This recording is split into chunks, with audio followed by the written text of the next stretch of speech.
Hey guys, I got some new parts in today, and I got sent these rotors here, and they look absolutely fantastic.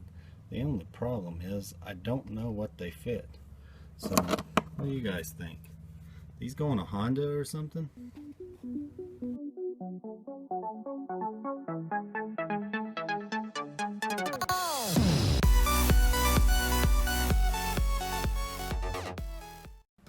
So alright guys, I thought I would just do a quick update video here. You can see I got my new water pumps in today. I will be changing the water pump and doing the belts and rollers on that Burgundy 944. Before I can complete the clutch though, I am still waiting for some parts to come in, and I've actually been dabbling with that red 924S. You may have seen this disc at the end of the clutch change part 2 video, and it's actually from a Ford Bronco 2, and I want to do a video on how to convert this to work in a 944. As you can see in my press here, I've already made one, and it's actually quite a bit old. Here you can see that I had pressed in oval head rivets and used nuts as spacers. I thought they worked well since they'd all be the same weight and nothing would be out of balance. And this clutch went many thousands of miles and was quite strong. You can see there's nothing wrong with it other than some dirt and rust. The transmission actually snapped before this disc did. I only removed it to inspect it and it was perfectly fine. The disc itself has plenty of life left, and I could actually reuse it, and I may reuse it in another project, but for the Burgundy 944 I thought that I would do a special video on how to build one in case anyone was interested in building one themselves.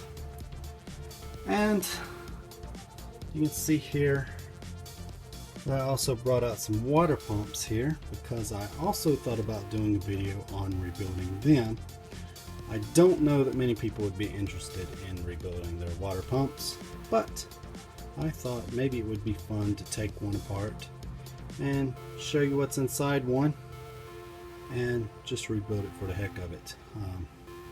So I may do that, and I kind of been playing around with them. You can see I've got the impeller off that one, and you can see the bearing and everything in there. What I did with this impeller was put it on this water pump. You may remember that this is a 3-liter water pump, and I bought this for a project and I ended up not using it, and I thought it would be nice to have a spare water pump for my 2.5 liter engines, so I took the 3-liter impeller off and then pressed the 2.5 liter impeller on. Now it's not very aesthetic, but it should work perfectly fine. I do have a nicer looking impeller on this one, but I've not messed with it that much. So if any of y'all are interested, I may just tear one apart for the heck of it, because I have a lot more of these actually, and I've even sold some off. You may remember I also had one that was frozen up, and I sold that to a guy, and he cut it in half so that way we could look inside of it. And I may end up cutting one of these up just so that way I can film a good video of how everything is channeled inside. And that's not the only videos I'm going to be making. I actually have all the different OPRVs here, and before I start shooting this video I'm going to get the early oil cooler housing off an engine and bring it in so I can have the early and late oil cooler housing side by side, so that way you can see the differences. I've got the kits coming so I can show you how to do the rings for both the early and late housings and how to make sure they don't bind when you're putting these in.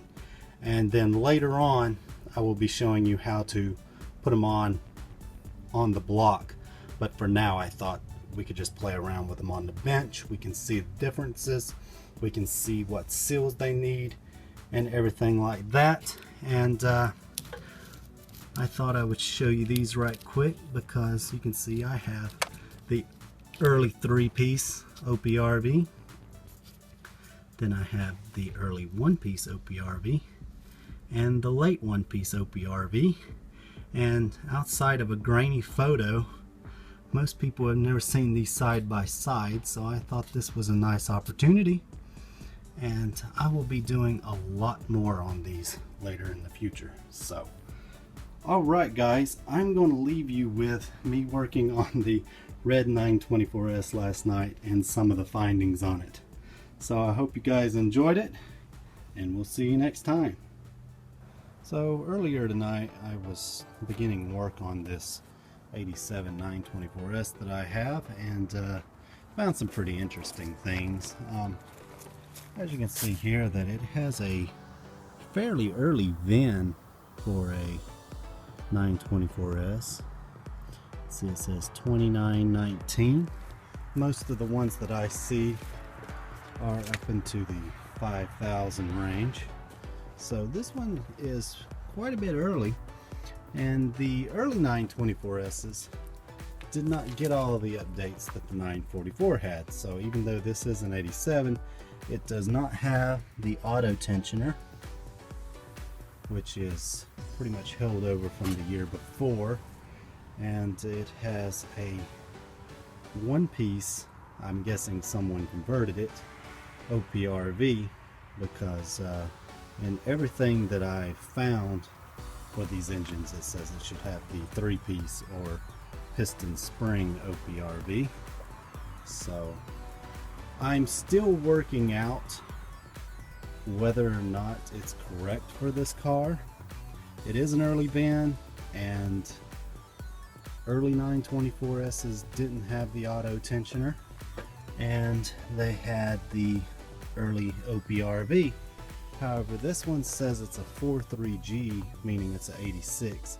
Now that should be correct, since 43H is found in later cars, and those shouldn't be able to use the anything but the 1-piece later OPRV, and should have the auto tensioner. So I'm thinking this is the correct engine, but from my understanding, I would have thought that all 87s regardless should have an H in their VIN, while this one has a G. But anyway, it looks correct, it seems correct. It doesn't make sense that they would make an H engine specifically with the old stuff on it, so I'm thinking this is an original engine. But that's not the only odd stuff that I found. If you can see here, that look at how the clutch line goes. It comes out and goes around. This is the 944 turbo routing, and you can see that there's even a little bracket on the firewall. Now, it's not that peculiar, because like I mentioned, the 944 turbo and all late 944s have it. However, this is a 924S. I've never seen a 924S with that clutch routing like that. So I looked at my other 924S's and none of them have it. Even my 88, which is a later car than this, does not have that clutch line routing like that. So I just found that interesting, and maybe you won't, but I like to go through and find these little things like that, and if I find any more, I'll make a video on it. So alright guys, I thought I would show you how clutch lines are routed in most 924S's. You can see that it's the same as an early 944. Now this is my 88, so it was manufactured long after that car there, and it would make more sense if this car had the funky routing, but as you can see, this doesn't even have a bracket on the firewall for it to be routed that way. So it's not like somebody just came along and decided to reroute this. This is the way the factory routed them, and this is how you find most 924S's. So what's going on with that one is just pretty interesting. So alright guys, you can see that it has the early eccentric tensioner on it, and if you look closely, it looks as if it's in the wrong position. So it does lead me to believe that it was routed on the wrong side of the water pump like I previously thought. Just get a good look at that. If it had been ran on the correct side of the water pump there, then I would think that it would be facing a different direction.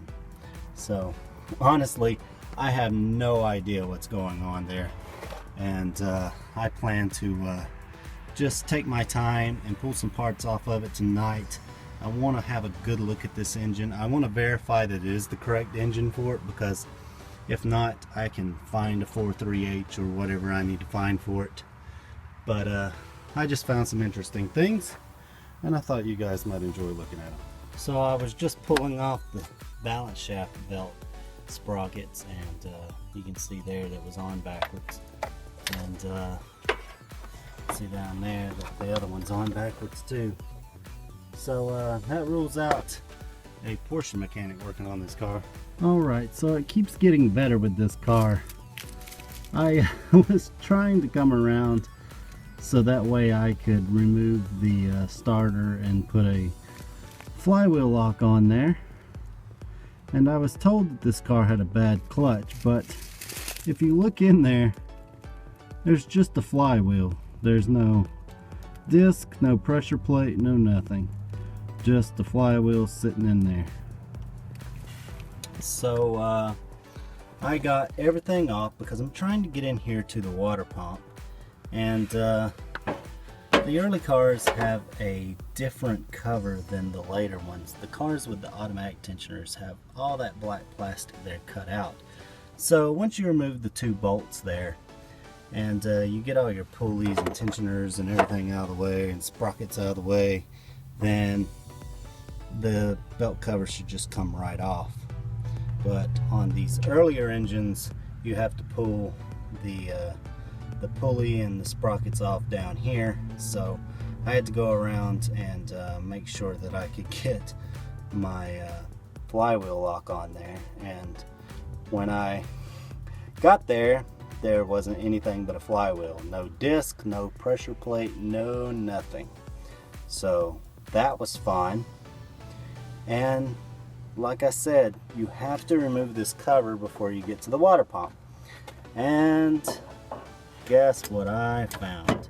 Now, I originally was not planning to make a video out of this. I just wanted to come out here and I went, ooh, this is interesting, that's interesting, and this should have been a 5-second video, but it just keeps getting better. This isn't even the project that I should be working on right now. I should still be working on that burgundy car, but I just thought I'd come out here and get this water pump off, and it should have taken 20 minutes. But anyway, I did get the pulley bolt out down there, and that's only because it was finger tight. But here is the best part. The best part. So I wanted to look and see how hard it would be for me to get to the water pump at this point. So I can see some of these bolts, and some of them I can't get to. So I pulled the cover back a little bit, and I don't know if you can see this, but